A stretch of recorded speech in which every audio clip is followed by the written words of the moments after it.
नमस्कार, मैं हूं आपके साथ में श्वेता गर्ग। आप देख रहे हैं 4 टीवी न्यूज और अब वक्त हो चला है देश दुनिया की तमाम बड़ी खबरों का।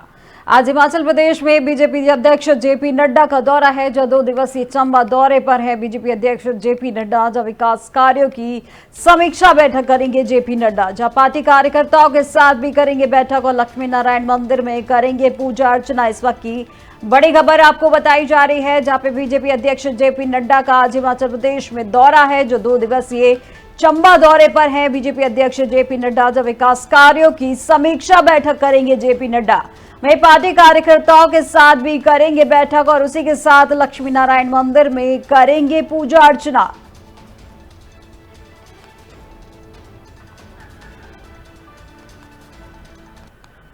अगली बड़ी खबर लखनऊ से है, जहां लखनऊ दौरे पर है रक्षा मंत्री राजनाथ सिंह। जो लखनऊ के 3 दिवसीय दौरे पर है राजनाथ सिंह और आज सांसद खेल महाकुंभ का करेंगे शुभारंभ, जो केडी सिंह बाबू स्टेडियम में आयोजित होगा, जहां पार्टी के वरिष्ठ कार्यकर्ताओं के साथ करेंगे संवाद। इस वक्त की बड़ी खबर राजधानी लखनऊ से जुड़ी बड़ी खबर आपको बताई जा रही है, जहां पर लखनऊ दौरे पर है रक्षा मंत्री राजनाथ सिंह।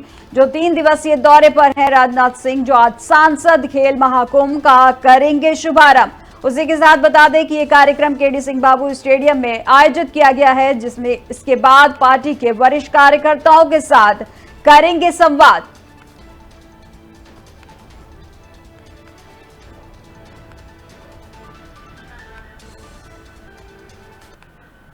और अगली बड़ी खबर अलीगढ़ से है, जो अलीगढ़ दौरे पर है आरएसएस प्रमुख मोहन भागवत, जो संघ पदाधिकारियों के साथ करेंगे बैठक। उसी के साथ युवाओं के बीच कार्य विस्तार पर होगी चर्चा, जो सुबह और शाम की शाखाओं में भी होंगे शामिल। इस वक्त की बड़ी खबर आपको अलीगढ़ से बताई जा रही है, जो अलीगढ़ दौरे पर है आरएसएस प्रमुख मोहन भागवत, जहां संघ पदाधिकारियों के साथ करेंगे बैठक और युवाओं के बीच कार्य विस्तार पर होगी चर्चा। सुबह और शाम की शाखाओं में भी होंगे शामिल।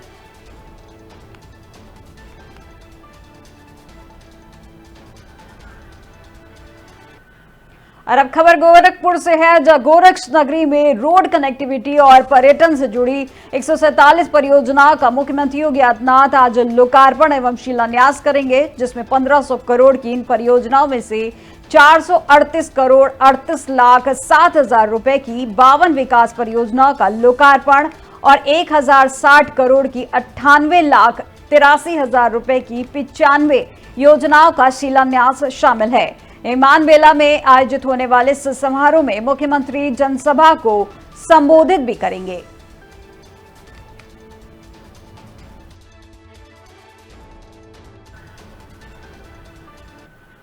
और अब अगली बड़ी खबर देहरादून से है, जब मुख्यमंत्री पुष्कर सिंह धामी का ट्वीट, जब देवबंद रोड की नई रेल लाइन परियोजना पर बोले हैं सीएम धामी, नई गति नया विकास का प्रतीक है। दरअसल देवबंद रोड की नई रेल लाइन परियोजना को लेकर मुख्यमंत्री पुष्कर सिंह धामी ने कहा कि बधाई हो उत्तराखंड, देवबंद रोड की नई रेल लाइन परियोजना को सीआरएस को मंजूरी मिलना और 122 किलोमीटर प्रति घंटे की रफ्तार से सफल स्पीड ट्रायल नई गति नया विकास का प्रतीक है। और इस प्रोजेक्ट से न केवल दिल्ली देहरादून रेल यात्रा की दूरी लगभग 40 किलोमीटर कम होगी, बल्कि समय की भी बचत होगी और विकास की रफ्तार और तेज होगी। मैं प्रधानमंत्री एवं माननीय केंद्रीय रेल मंत्री के नेतृत्व में उत्तराखंड को आधुनिक रेल कनेक्टिविटी से जोड़ने की दिशा में यह एक और अहम कदम है। मैं समस्त प्रदेशवासियों की ओर से आपका हार्दिक आभार।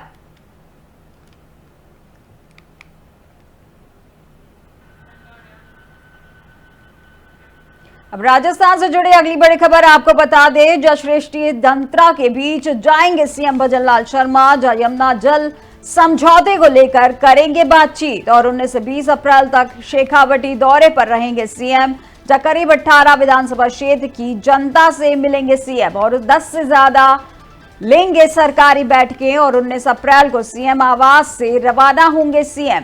उन्होंने कहा कि यमुना के पानी से सरसब्ज होगी शेखावटी की धारा, जहां कांग्रेस ने 30 साल तक इस योजना को लटकाए रखा। वहीं प्रथम चरण में चुरू, सीकर, झुंझुनू में होगी पेयजल आपूर्ति और उसके बाद द्वितीय चरण में चुरू और झुंझुनू जिले में होगी सिंचाई सुविधा। इस वक्त की बड़ी खबर आपको बताई जा रही है, जहां पर दौरे को लेकर आपको बता दें, जहां पर सीएम भजनलाल शर्मा ने क्षेत्रीय जनता के बीच जाएंगे, जो यमुना जल समझौते को लेकर बातचीत करेंगे। आपको बता दें कि 19 से 20 अप्रैल तक शेखावटी दौरे पर रहेंगे सीएम, जहां करीब 18 विधानसभा क्षेत्र की जनता से मिलेंगे सीएम और 10 से ज्यादा लेंगे सरकारी बैठकें।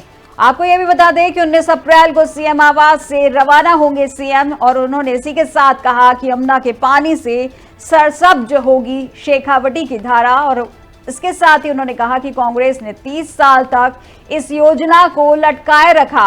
आगे उन्होंने कहा कि प्रथम चरण में चुरू, सीकर, झुंझुनू में होगी पेयजल की आपूर्ति, और उसके बाद द्वितीय चरण में चुरू तथा झुंझुनू में जिले में होगी सिंचाई सुविधा।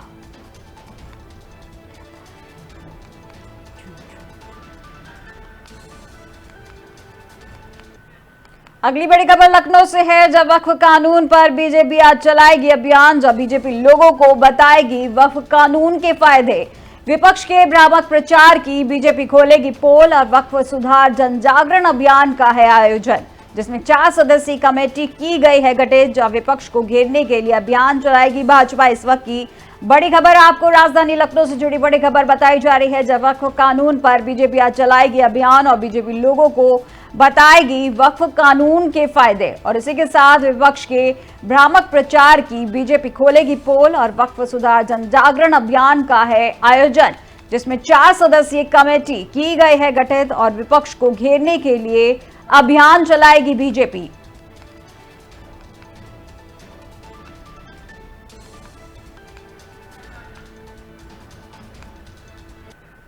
अब अगली बड़ी खबर आपको बता दें, जब बिहार दौरे पर है कांग्रेस अध्यक्ष मल्लिकार्जुन खड़गे, जो 2 दिवसीय दौरे पर है कांग्रेस अध्यक्ष मल्लिकार्जुन, जहां पार्टी पदाधिकारियों संग कांग्रेस अध्यक्ष करेंगे बैठक, और बक्सर और पटना में रैली भी करेंगे कांग्रेस अध्यक्ष। इस वक्त की बड़ी खबर आपको बता दें, जब बिहार दौरे पर है कांग्रेस अध्यक्ष मल्लिकार्जुन खड़गे, जहां 2 दिवसीय दौरे पर है कांग्रेस अध्यक्ष मल्लिकार्जुन, जहां पार्टी पदाधिकारियों संग कांग्रेस अध्यक्ष करेंगे बैठक, और उसी के साथ बक्सर और पटना में रैली भी करेंगे कांग्रेस अध्यक्ष।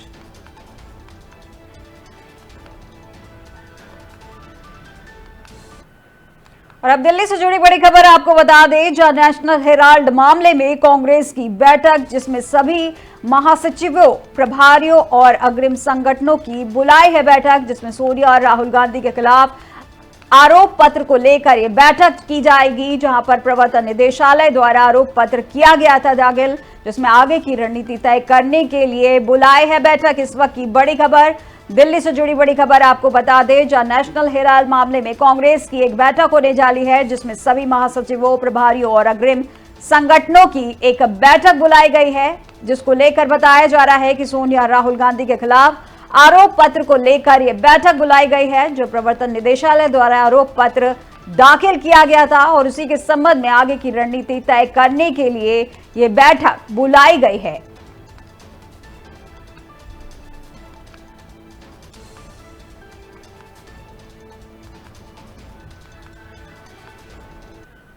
और अब अगली बड़ी खबर आगरा से है, जहां सपा प्रमुख अखिलेश यादव आज पहुंचेंगे आगरा, जहां सांसद रामजी लाल सुमन से मुलाकात करेंगे अखिलेश। उसी के साथ सांसद आवास पर हमले के बाद मिलने पहुंच रहे हैं अखिलेश, जो सुबह 11:30 बजे आवास पर सांसद से करेंगे मुलाकात।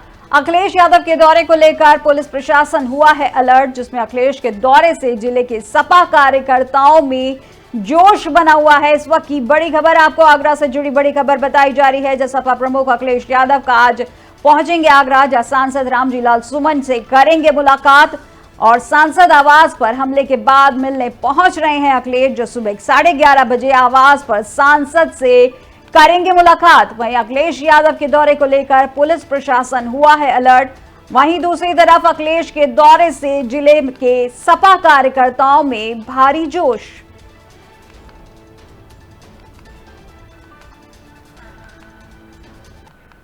और अब हैदराबाद से अगली बड़ी खबर बता दें, जहां एआईएमआईएम के अध्यक्ष ओवैसी की जनसभा, जब वक्फ कानून के खिलाफ होगी ये जनसभा, जहां मुस्लिम पर्सनल लॉ बोर्ड के सदस्य होंगे शामिल, जिसमें तेलंगाना, आंध्र प्रदेश के सदस्य इसमें शामिल होंगे। इस वक्त की बड़ी खबर, हैदराबाद से जुड़ी बड़ी खबर बताई जा रही है। AIMIM के अध्यक्ष ओवैसी की जनसभा होने जा रही है। जब वक्फ कानून के खिलाफ होगी ये जनसभा, जिसमें मुस्लिम पर्सनल लॉ बोर्ड के सदस्य शामिल होंगे और उसमें बताया जा रहा है कि तेलंगाना, आंध्र प्रदेश के सदस्य भी इस दौरान शामिल होंगे।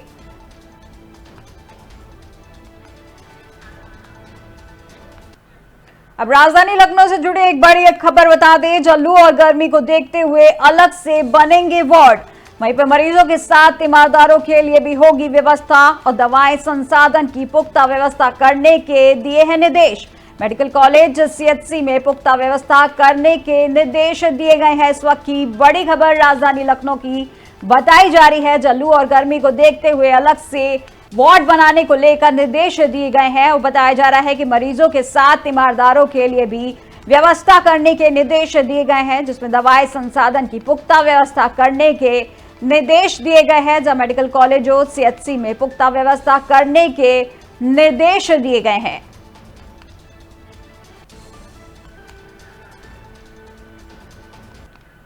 अब खबर भोपाल से है, जहां थल सेना प्रमुख ने की है CM मोहन यादव से मुलाकात।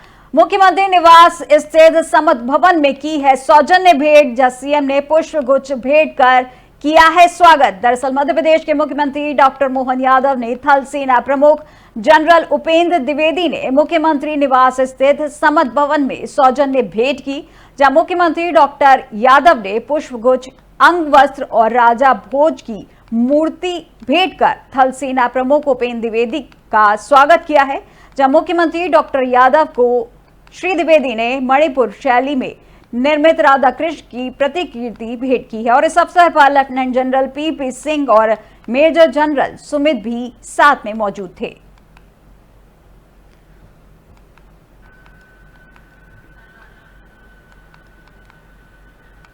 और अब खबर उड़ीसा भुवनेश्वर से है, जहां पर उड़ीसा के पूर्व मुख्यमंत्री ने की है मुलाकात। जब BJP प्रमुख नवीन पटनायक भी साथ में मौजूद। स्पेन के राजदूत जुआन एंटोनियो मार्च पुजोल से मुलाकात की है। इस वक्त की बड़ी खबर आपको भुवनेश्वर से बताई जा रही है, जब भुवनेश्वर ओडिशा के पूर्व मुख्यमंत्री ने की है मुलाकात। जब BJP प्रमुख नवीन पटनायक भी साथ में मौजूद, जिन्होंने स्पेन के राजदूत जुआन एंटोनियो मार्च पुआल से की है मुलाकात।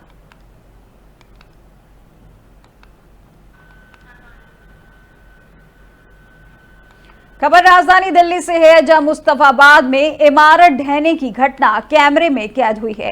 बताया जा रहा है कि दिल्ली पुलिस के अनुसार कि बाहर निकाले गए 10 लोगों में से 5 की मृत्यु हो गई है और बचाव अभियान अभी भी जारी है।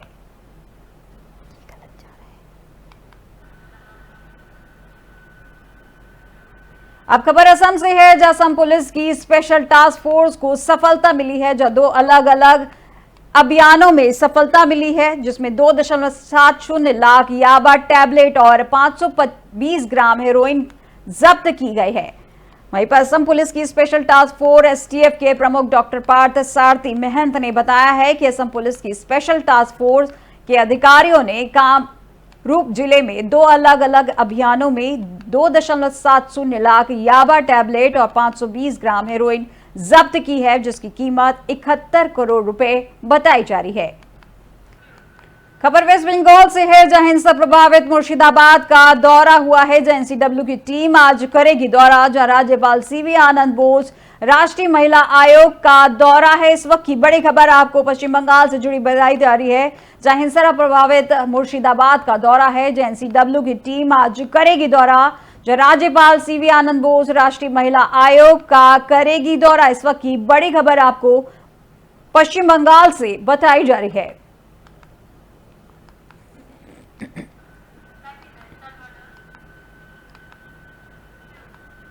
बीजेपी के दिल्ली में सत्ता में आने से पहले ही यमुना की स्थिति एक बड़ा राजनीतिक और सामाजिक मुद्दा बन चुकी है, जहां प्रधानमंत्री नरेंद्र मोदी ने मन से यमुना को साफ करने और इसे इसके पुराने रूप में वापस लाने का वादा किया है। उन्होंने गुजरात के साबरमती रिवर फ्रंट की तर्ज पर यमुना रिवर फ्रंट विकसित करने की भी घोषणा की थी और इसी कड़ी में PM मोदी ने हाल ही में दिल्ली में यमुना पुनरुद्धार को लेकर एक उच्च स्तरीय समीक्षा बैठक की है और यह मीटिंग इस दिशा में एक बड़ा कदम मानी जा रही है, जिससे स्पष्ट होता है कि सरकार अब इस वादे को जमीन पर उतारने के लिए पूरी तरीके से तैयार है। वहीं बैठक में यमुना नदी की वर्तमान स्थिति का गहन मूल्यांकन किया गया और इसके प्रदूषण को कम करने और जल प्रवाह बनाए रखने और तटों को हरभरा करने की दिशा में चल रही योजनाओं की समीक्षा की गई। वहीं साथ ही भविष्य की रणनीतियों पर भी चर्चा की गई और इस मीटिंग के बाद एक व्यापक और बहुआयामी योजना तैयार की गई है, जिसका लक्ष्य यमुना को पूरी तरह प्रदूषण मुक्त और स्वच्छ बनाना है। यह योजना न केवल वहां रहने वाले जीव जंतुओं के लिए फायदेमंद होगी, बल्कि दिल्ली वासियों को भी एक स्वच्छ और सुरक्षित जल स्रोत प्रदान करेगी। सरकार का यह कदम न सिर्फ यहां फैले हवा में सुधार की दिशा में एक बड़ी पहल है, बल्कि लोगों से किए गए वादों को निभाने की प्रतिबद्धता भी दर्शाता है। वहीं सरकार ने इस मीटिंग के माध्यम से क्या क्या विचार किया है यमुना नदी की सफाई के लिए, देखिए इस रिपोर्ट में। योजना का उद्देश्य और प्रमुख लक्ष्य। इस योजना का मुख्य उद्देश्य यमुना नदी में गिरने वाले प्रदूषित जल, विशेषकर नालों के माध्यम से जो गिरते हैं, उसको पूरी तरह से शुद्ध करना है और इसके लिए सीवेज ट्रीटमेंट प्लांट यानी एसटीपी की क्षमता में वृद्धि, नालों की सफाई और नदी के तटों को हरा भरा करने जैसे कदम उठाए जाएंगे। योजना में 2025 तक यमुना को स्नान योग्य मानक तक लाने का लक्ष्य निर्धारित किया गया है। कार्य योजना के प्रमुख घटक।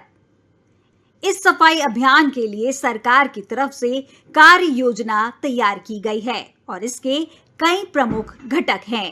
पहला है सीवेज ट्रीटमेंट प्लांट की क्षमता में वृद्धि।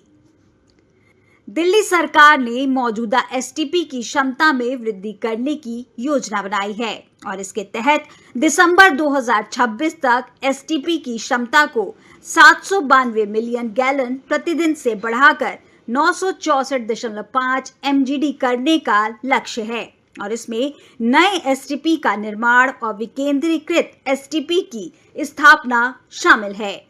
दूसरा है नालों की सफाई और जल शोधन। योजना में प्रमुख नालों की सफाई पर विशेष ध्यान दिया गया है। नजफगढ़, सप्लीमेंट्री और शाहदरा ड्रेन जैसे नालों के पानी को शुद्ध करने के लिए फ्लोटिंग बूम, छोटे बांध, एयरेशन उपकरण और बांस के फ्लोटिंग वेटलैंड जैसे उपाय अपनाए जाएंगे और इसके अलावा नालों के पानी में फास्फेट की मात्रा को कम करने के लिए रसायन मिलाया जाएगा।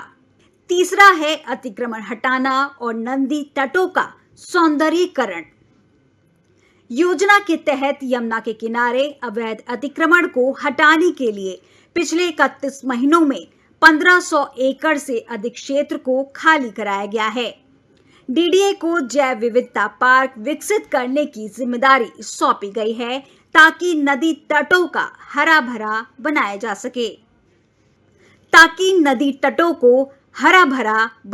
सके। चौथा है जल प्रवाह बनाए रखना। नदी में जल प्रवाह को बनाए रखने के लिए ठोस कदम उठाए जाएंगे। इससे नदी में निवास करने वाले जीवों, पेड़ पौधों की मात्रा को संतुलित किया जा सकेगा और प्रदूषण को नियंत्रित किया जा सकेगा। पांचवा है औद्योगिक और घरेलू प्रदूषण नियंत्रण। सरकार औद्योगिक कचरे को निपटाने पर कड़ी निगरानी रखेगी और अवैध औद्योगिक इकाइयों को बंद करेगी। इसके अलावा झुग्गी झोपड़ी क्षेत्रों से आने वाले अपशिष्ट जल को सीवर नेटवर्क से जोड़ा जाएगा ताकि गंदे पानी का सही निपटान हो सके। छठा है समय सीमा और निगरानी।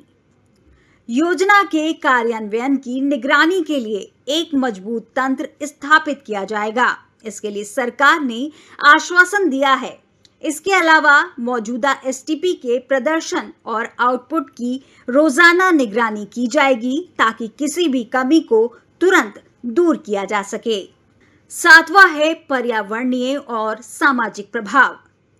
इस योजना का उद्देश्य न केवल यमुना को प्रदूषण मुक्त करना है, बल्कि नदी में निवास करने वाले जीव जंतु, पेड़ पौधों के लिए स्वच्छ वातावरण उपलब्ध कराना है। इससे जैव विविधता पार्कों का निर्माण, नदी तटों को हरा भरा करना और जल गुणवत्ता में सुधार से स्थानीय समुदायों की जीवन गुणवत्ता में भी सुधार करना है। प्रधानमंत्री मोदी की अध्यक्षता में तैयार की गई यमुना सफाई योजना एक महत्वाकांक्षी और समग्र प्रयास है। यदि इसे प्रभावी ढंग से लागू किया जाता है तो यह न केवल यमुना नदी को प्रदूषण मुक्त करेगा, बल्कि दिल्ली वासियों के लिए स्वच्छ जल की उपलब्धता भी सुनिश्चित करेगा। यह योजना नदी संरक्षण, जल प्रबंधन और वायु के गुणों में संतुलन की दिशा में एक महत्वपूर्ण कदम है। योजना का उद्देश्य और अब एक बड़ी खबर प्रयागराज से आ रही है, जहां शहर के एक टेंट गोदाम की आग लग गई है, जिसको लेकर बताया जा रहा है कि प्रयागराज से इस वक्त की बड़ी खबर, जो शहर के एक टेंट हाउस के गोदाम में अचानक आग लग गई। जहां आग की सूचना मिलते ही दमकल विभाग की कई गाड़ियां मौके पर पहुंच गई हैं और राहत एवं बचाव कार्य जारी है। आग कितनी भीषण है और इसका कारण क्या है, इस बारे में फिलहाल कोई आधिकारिक पुष्टि नहीं की गई है। वह गोदाम में रखे सामानों की वजह से आग तेजी से फैलने की आशंका जताई जा रही है। वहीं अभी तक किसी के हताहत होने की खबर नहीं मिली है। वहीं अधिकारियों के मुताबिक स्थिति पर जल्द काबू पा लिया जाएगा और घटना को लेकर प्रशासन सतर्क और इलाके को सील कर दिया गया है।